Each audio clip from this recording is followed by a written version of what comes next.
बिस्मिल्लाहिर्रहमानिर्रहीम। अस्सलाम वालेकुम नाज़रीन, मैं हूं लियाकत हुसैन और आप देख रहे हैं यूट्यूब चैनल।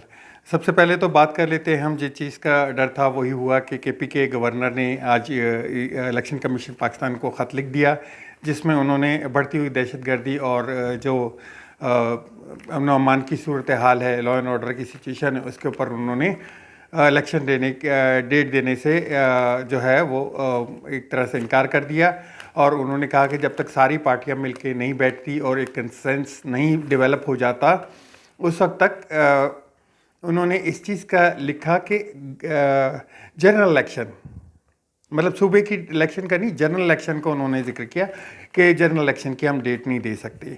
उसके फ़ौरन बाद ही जी पंजाब हुकूमत, पंजाब के जो गवर्नर हैं बलीगुर रहमान साहब, उन्होंने भी इलेक्शन के एक ख़त लिख दिया ईसीपी को, जिसमें उन्होंने जिक्र किया कि जी सेम के बढ़ती हुई दहशतगर्दी और जो लॉ एंड ऑर्डर की सिचुएशन है उसमें हम अभी कोई डेट नहीं आपको दे सकते।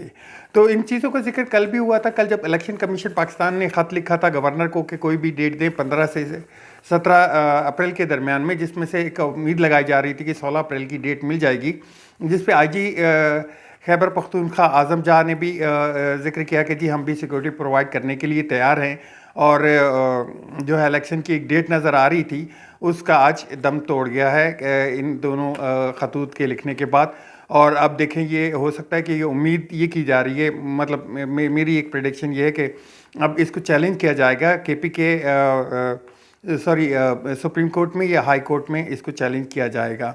दूसरी जानिब हम देखें तो फवाद चौधरी साहब को आखिरकार जो है वो आज ज़मानत मिल गई। आज सुबह जब उनकी अदालत में पेशी हुई तो जज साहब ने उनको एक शर्त पे ज़मानत दी और उनको ये बात दोहराई कि जी आप बाहर जाके दोबारा इस किस्म की गुफ्तगू से परहेज़ करेंगे या ये बयान दोबारा नहीं देंगे। इस सूरत में मैं आपको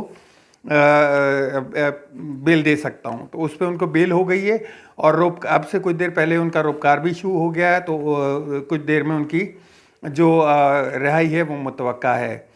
तो इसके साथ ही जो है कल रात को जो परवेज़ इलाही के साहब के घर पे छापा मारा गया था, उस पर भी बड़ा जिक्र हुआ, क्योंकि ये सेम उसी तरह है कि जिस तरह पाकिस्तान तहरीक इंसाफ के जो भी मुतहरिक कारकुन हैं या लीडरान हैं, उनके घरों पे छापे, उनको एक तरह से जो है वो निशाना बनाया जा रहा है। और साथ साथ जो पार्टियां जो इमरान खान साहब के साथ थे, उनको भी जो है एक तरह से जो है निशाना बनाया जा रहा है, जिसमें शेख रशीद साहब की लाल हवेली पे भी छापा पड़ा था परसों रात को और कल अदालत की तरफ से उनको रिलीफ मिला। परवेज़ इलाही साहब के घर पे भी छापा पड़ा। इससे पहले परवेज़ इलाही के ड्राइवर्स को उन्होंने अरेस्ट किया कि उनके पास शराब निकली है। उससे पहले उन्होंने परवेज़ इलाही साहब की बहू पे एक केस दर्ज किया गया, जिसमें उनको मनी लॉन्ड्रिंग के ऊपर उनका पर्चा बनाया गया। शेख रशीद साहब को आज भी जो है अदालत में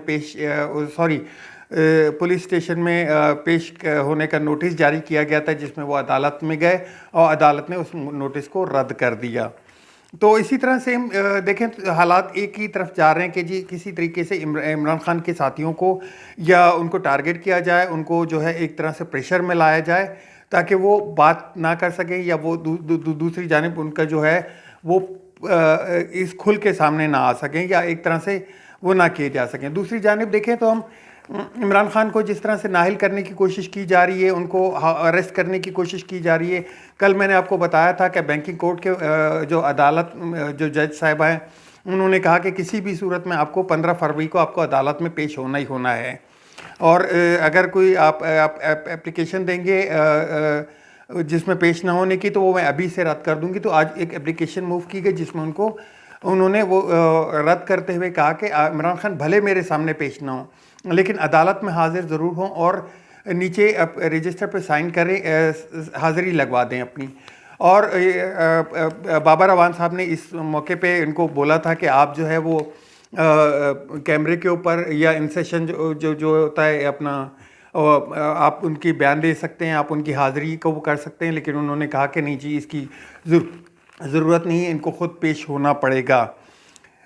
इसके आगे ही हम चलते हैं जी। जैसे IMF का आज दूसरा दौर था, IMF से मुज़ाकरात का दूसरा दौर आज शुरू हो गया। तो मुज़ाकरात में देखा ये जा रहा है कि जिस तरह से हुकूमत जो है वो उनकी हर तकरीबन क्या सारी ही उनकी जो जितने भी डिमांड्स हैं उनको मंजूर करते जा रहे हैं और उन पे आगे बात बढ़ रही है।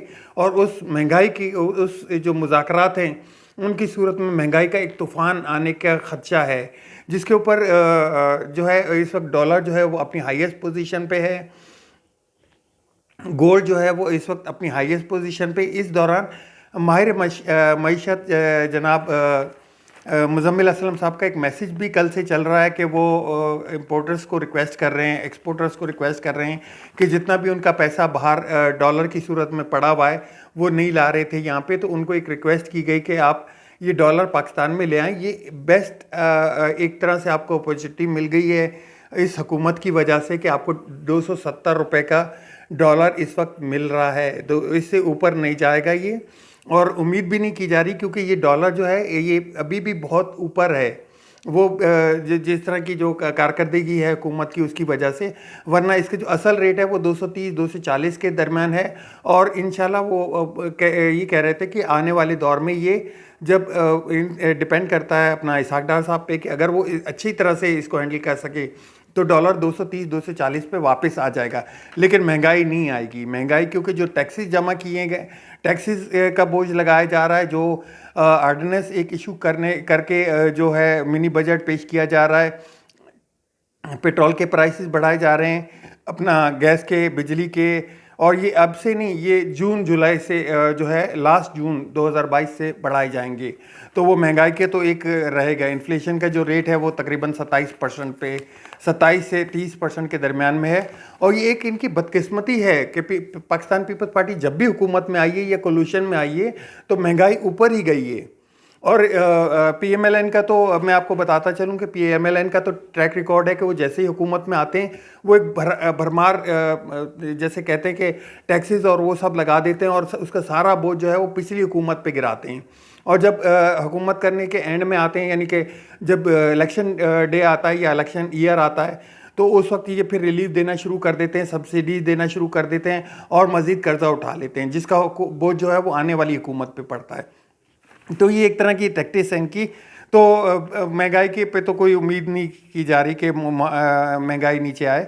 दूसरा एक और जो एक ख़ास बात आई है आज सामने कि एक गैस पाइपलाइन का 2018 के इन बिटवीन एक मुआहदा हुआ था गैस पाइपलाइन का ईरान के साथ कि जी 2024 तक जो है वो एक लाइन बिछाई जाएगी, जो कि जरदारी साहब के दौर में हुआ था शायद। तो उसमें एक बड़ी पेशरफ्त हुई है कि वो ईरान ने अब इनको बिल्कुल कह दिया है कि अगर 2024 में आपने ये लाइन नहीं भिजवाई तो मुआहदे के तहत 18 अरब डॉलर का आपको हर्जाना भुगतना पड़ेगा। रेकोडिक का मामला भी इसी तरह ही था। रेकोडिक में 11 अरब डॉलर का जो खसारा था वो इमरान खान ने किसी तरीके से बातचीत करके और उसकी रीप्राइसिंग करके दोबारा से इम्प्लीमेंट करवा कर और वो जो पैसे बचाए थे जिसमें टर्किश गवर्नमेंट को भी साथ लिया था, अभी एक नया सर पे आके खड़ा है। अब दोबारा से ये 18 अरब डॉलर, ये गैस पाइपलाइन अगर नहीं बिछी तो 18 अरब डॉलर का ये एक और जुर्माना पाकिस्तान के ऊपर आ रहा है। तीसरी तरफ चलें तो जी हम जैसे मरीम नवाज़ साहिबा आई हैं और मरीम नवाज़ साहिबा ने, मैंने आपको बताया था कि पहली तारीख से वो अपने जो है वो जलसे शुरू कर देंगी और वो एक मोबिलाइज़ करेंगी अपनी पार्टी को, अपनी उसको। तो उनको एक तरह से मैं तो उनको दोबारा से देख रहे हैं कि जी वो एक कॉपी करती आ रही हैं पाकिस्तान तहरीक इंसाफ को, और जो भी पाकिस्तान तहरीक इंसाफ की तरफ से होता है उसी की कॉपी उनके जलसों में भी नज़र आती है।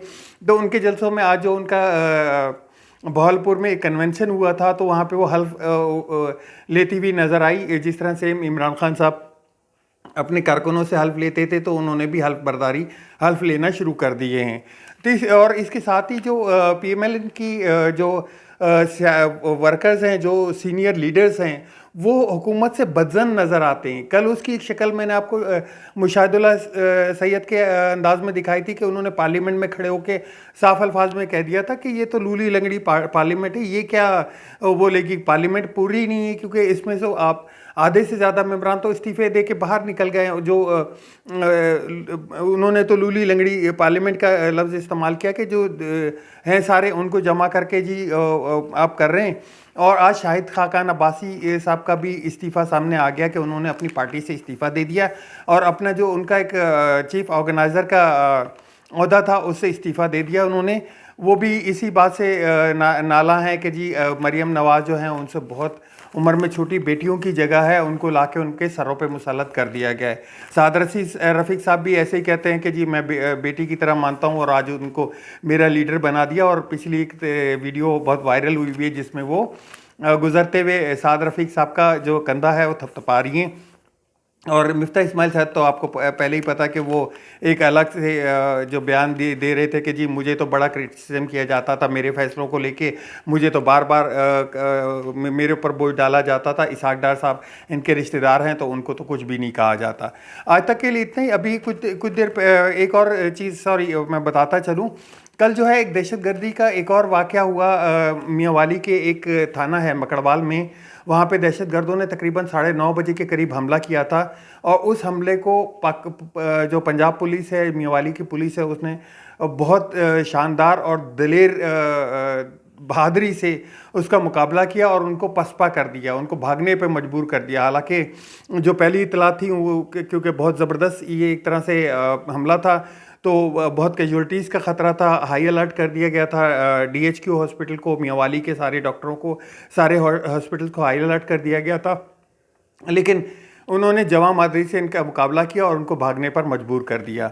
इसके अलावा इमरान खान साहब ने अभी खिताब कर रहे हैं, वो उनकी जो मैं नेक्स्ट व्लॉग करूंगा उसमें भी बात करूंगा। और एक ख़तरनाक जो प्रोपेगेंडा किया जा रहा है हुकूमत के हवाले से, मैं उस पर भी ज़रूर बात करूंगा। तो वो मेरा व्लॉग इंतहाई अहम होगा, तो मैं उसको भी इंशाल्लाह आज रात में किसी टाइम रिकॉर्ड करूंगा इंशाल्लाह।